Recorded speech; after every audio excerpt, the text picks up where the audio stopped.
Mes chers compatriotes, chers amis, je suis Meyer Habib. Buongiorno, kalimera, merhaba, bonjour, shalom à tous. À deux reprises, en 2013 et en 2017, vous m'avez élu pour vous représenter à l'Assemblée nationale. Je sais ce que je vous dois. Issu de la société civile, ingénieur, chef d'entreprise, père de 4 enfants, je n'avais pas vocation à faire carrière en politique. C'est pour moi une grande fierté d'être votre député. Rome, le Vatican, Athènes, Istanbul, Nicosie, La Valette, Jérusalem, sans oublier San Marino. C'est la plus belle des circonscriptions. C'est le berceau de notre civilisation judéo-chrétienne. Depuis 9 ans, nous avons traversé tant de choses. L'histoire retiendra de ces dernières années une période compliquée, une crise climatique, une crise sanitaire et la guerre en Europe. L'islamisme veut détruire ce que nous sommes. Restons optimistes et combatifs. La France possède les ressources pour traverser cette période. Mais il est temps de vous considérer comme des Français à part entière et non plus comme des Français à part. Vous qui êtes tous des ambassadeurs, nos ambassadeurs du quotidien. Depuis 9 ans, je suis à vos côtés pour vous défendre. Je me suis battu pour l'égalité des Français de l'étranger, pour l'enseignement, la fiscalité, en particulier celle des retraités, la protection sociale, les bourses scolaires, la réserve parlementaire. J'ai obtenu la suppression de la CSG-CRDS pour les Français de l'Union européenne et je me bats encore contre cette injustice pour les Français de Turquie et d'Israël.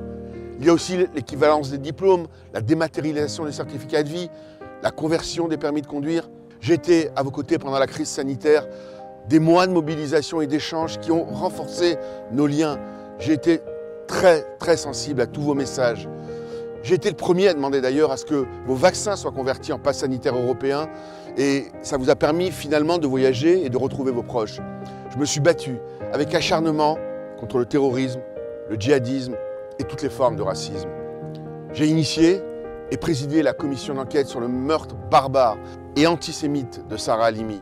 J'étais en première ligne lors des affaires Mireille Knoll et Sébastien Selam. Je mène le combat pour la vérité dans l'attentat de la rue des Rosiers et nous avons réussi à obtenir le transfèrement de notre compatriote Fabien Azoulay avec l'aide du gouvernement turc. Vice-président du groupe d'études sur les chrétiens d'Orient, je me suis battu pour eux, aux côtés, hélas, et je veux avoir une pensée pour lui, Claude Guesguen, disparu pendant le Covid. Vice-président de la Commission des Affaires étrangères, j'ai dénoncé la menace du régime du Hezbollah qui a défiguré le Liban. C'est vrai, je défends l'État d'Israël, seule démocratie du Proche-Orient, une nation avec qui nous partageons les valeurs, mais une nation dont beaucoup veulent la destruction, et ce depuis sa création. Aujourd'hui, un autre sujet qui me tient particulièrement à cœur, c'est l'environnement. Je suis un député issu de l'IDI, très proche de Jean-Louis Borloo, qui a été ministre de l'écologie et vous le savez, pionnier du Grenelle. J'ai été le rapporteur d'informations sur les pôles arctiques et antarctiques. Le voyage que j'ai fait au pôle Nord m'a bouleversé. J'ai vu de mes yeux, j'ai été révolté par la fonte des glaciers. Oui, je suis écologiste, de cœur et de raison, vert mais pas rouge. Face à ces enjeux, vous avez besoin d'un député proche de vous, qui connaisse la problématique, qui soit libre, constructif et indépendant. Libre de dire oui au président de la République lorsque nous trouvons des solutions qui sont bonnes pour le pays.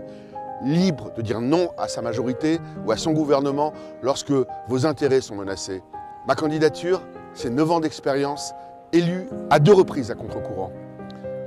Mes chers amis, tant de choses restent à accomplir. Je vous propose aujourd'hui de poursuivre notre chemin ensemble.